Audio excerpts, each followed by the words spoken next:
That's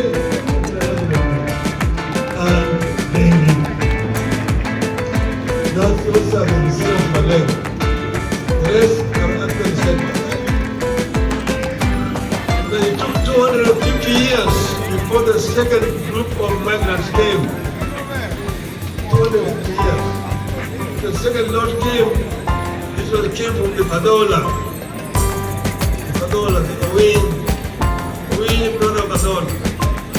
Came with his people through the normal migration corridor, Samia, Mungwe, into Munyana. Then number one, they crossed the Matoya. They came and found Alego people there. Already said that the son of Alego, the elder son, was crowned as the chief. They said he was the king of the Alego clan.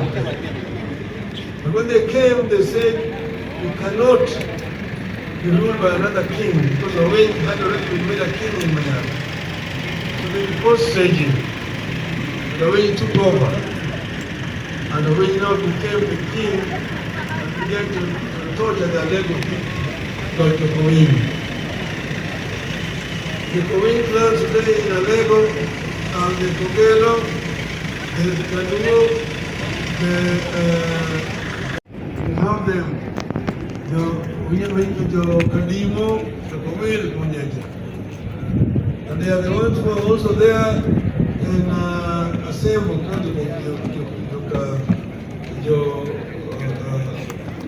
the symbol of the Nigor. And this also the Waundu. The Joke people are the Sunda Lego, the others are Riva and Nakai. Aquan